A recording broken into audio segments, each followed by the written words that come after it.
koronavírus járvány és az ezzel járó közösségi távolságtartás nem mindennapi helyzet elé állított mindenkit. De hogy mi vesz rá egy pesti sminkest és szempilla stylistot arra, hogy egy komfort nélküli erdészházba költözzön 2 hónapra, és hogy milyen is az élet ott távol a civilizációtól, hamarosan kiderítem. Ugyanis a kijárási korlátozások enyhülésével meglátogatjuk őt a Somogyi dombság titkos kis tisztásán.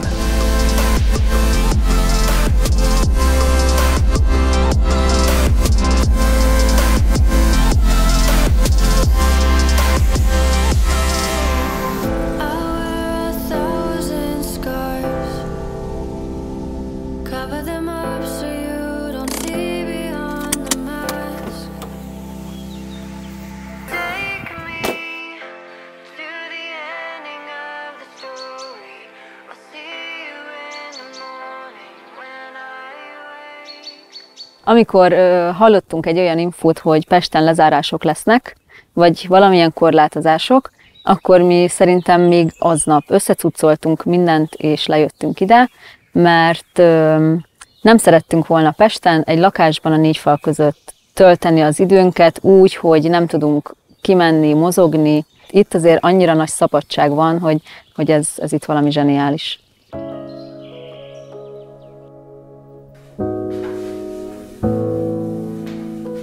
Nincs víz, és nincs áram. Ez volt az első 2 olyan probléma, amit így fel kellett dolgoznom. Ezen kívül az, hogy állathangok vannak, sötét, egyedüllét. Inkább ami nehéz volt ebben, hogy minden nagyon körülményes. Tehát egy mosogatás 1,5 óra, mert vizet hozni, fölmelegíteni, kihordani, behordani. Egy fürdés szintén 1 óra, 1,5 óra, ez mind egy ilyen tök körülményes és ilyen, nem már, megint.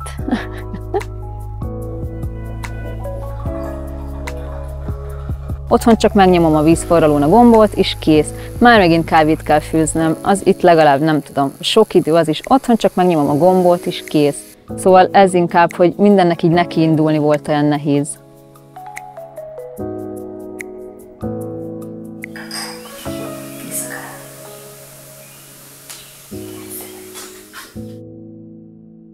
Reggel a kávézással elmegy legalább 1,5 órám, és arra jöttem rá, hogy ezt a 1,5 órát telefonnyomkodással töltöm. Úgyhogy ehelyett inkább elővettem egy könyvet, és hasznosan töltöm az időmet, kávézás közben olvasok, és egyben tanulok is. A vízkérdés az érdekes volt, hogy honnan lesz vízünk. Van az udvarban egy kerekes kút, úgyhogy onnan szoktunk fölhozni vizet. Nagy volt a szárazság mostanában, úgyhogy nem sok víz van benne, de azért próbálkozunk. Egyébként főzéshez a faluból szoktunk egy ilyen nyomós kútból vizet hozni. Hát a fürdés az ugye az udvaron történik. Először is készíts magadnak meleg vizet, ami túl meleg. Azt hűtsd le utána hideg vízzel. Mire ez megtörténik, hogy normális hőmérsékletű lesz a víz, eltelik fél óra. Ezután egy palackot meg kell töltened tiszta vízzel, mert ugye a lavorban lévő víz az habos lesz. Úgyhogy ha ez megvan, utána tudod betusfürdőzni magad, vagy a hajadat besamponozni, leöblíteni magad még a lavorban lévő vízzel, és ahhoz, hogy habmentes legyél, teljesen mindegy, hogy a hajadról vagy a testedről van szó, ugye utána leöntöd magad ezzel a flakonban lévő tiszta vízzel. Vagy például a mosogatás, ha már itt tartunk, rendszerezned kell, hogy először a poharakat mosod el, mert az tisztább, utána az evőeszközöket mosod el, mert az is tisztább, mint mondjuk egy tányér vagy egy edény, úgyhogy szépen sorba kell haladni, mert van egy mosogatóvíz és egy öblítővíz. Vagy például fogmosásnál odafigyelünk arra, hogy mennyi vizet pazarlunk el. Az a lényeg,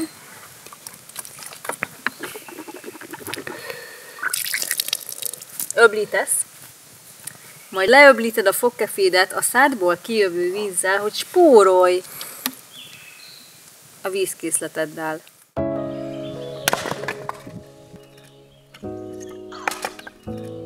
A fűtés az cserépkályhával van megoldva, hát itt rengeteg fa van, bárhonnan tudunk fát szerezni, és egy cserépkályha fűti fel igazából a szobát, ahol alszunk.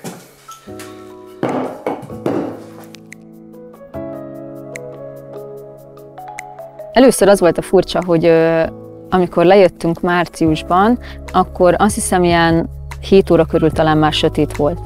És nagyon furcsa volt, hogy 7 órakor be kell menni, és ott meg vége a napnak. Tehát ugye benn meg nagyon-nagyon sötét van, úgyhogy először ez volt nagyon furcsa. Tehát így tényleg az, hogy 7 óra, akkor bevonulás, és 7-től az alvás idő mondjuk legyen fél 11, így 7-től fél 11-ig mivel ütöd el az idődet.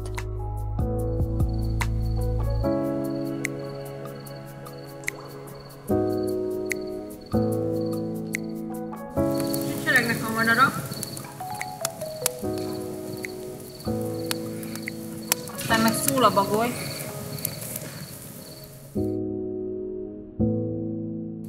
Nagyon érdekes, mert naplementekor a madarak nagyon hangosan elkezdenek csicseregni, és amikor már lement a nap, mindig jön egy bagoly, vagy hát nyilván több bagoly van, aki elkezd huhogni, és olyan, mintha így ő megmondaná, hogy jó gyerekek, akkor most alvás van, mert huhog 2, és egyszerűen elcsendesedik az erdő, és onnantól kezdve nem hallani mást, csak hogyha egy őz, vagy egy szarvas, vagy akármi vaddisznó megmozdul az avarban. Nagyon érdekes.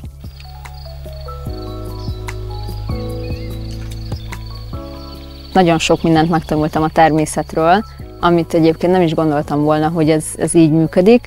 Például az órát azt így nagyon ritkán nézem, mert tudom, hogy a nap a háznak melyik részén jár, és akkor nagyjából mennyi lehet az idő. Vagy ugye este szoktam futni menni, és figyelni szoktam, hogy mennyire ment már le a fák közé a nap, és akkor így tudom, hogy jó, akkor most van 40 percem futni, vagy van még sötétedésig 1 órám, ráérek egy kicsit később menni.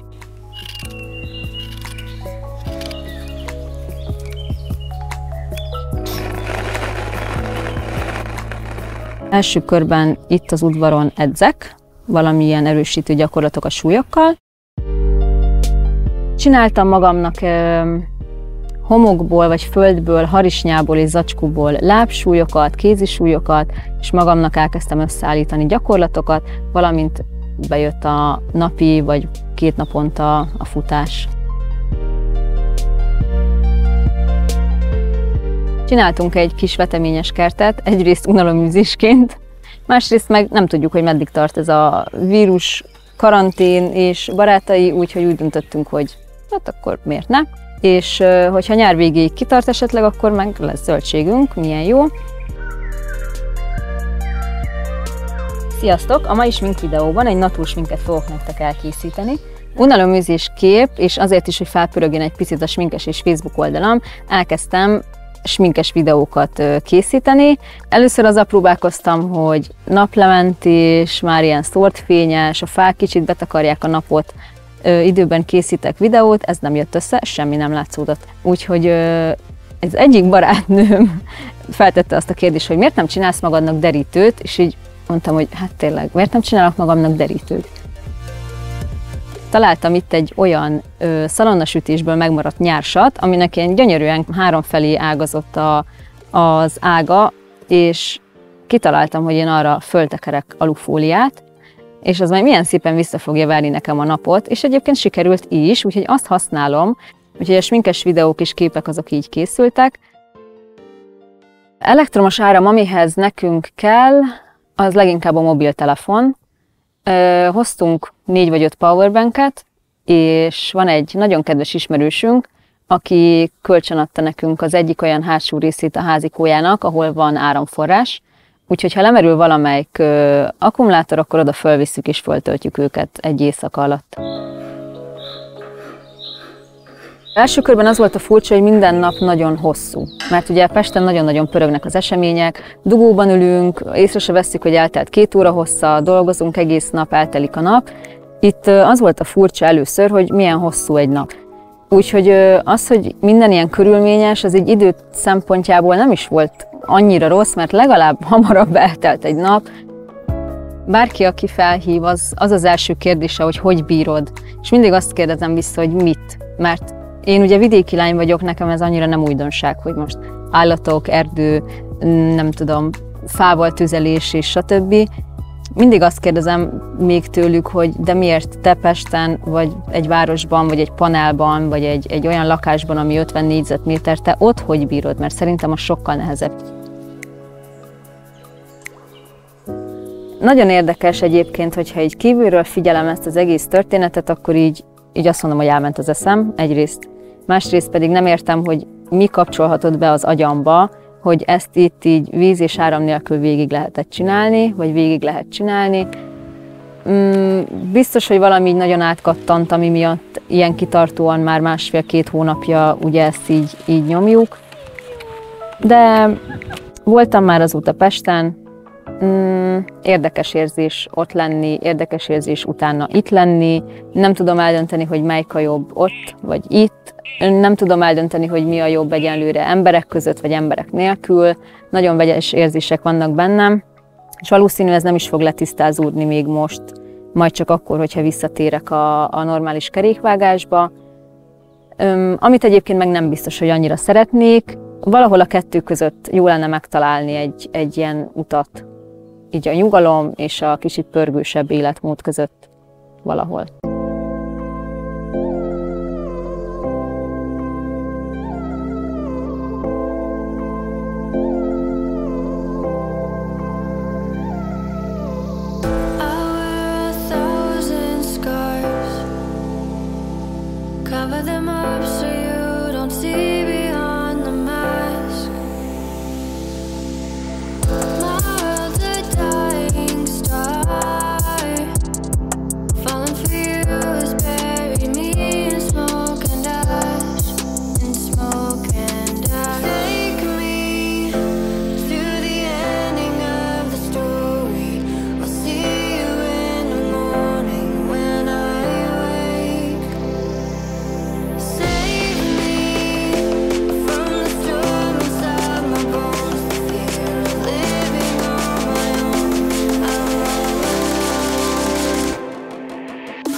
Tehát úgy döntöttünk, hogy a karanténban lévő Esztert nem fogjuk az alvóhelyén, illetve bent a házban most zavarni, ezért itt kinn a kocsiban ágyaztam meg az erdő közepén, és Edinával itt a kocsiban fogunk majd aludni.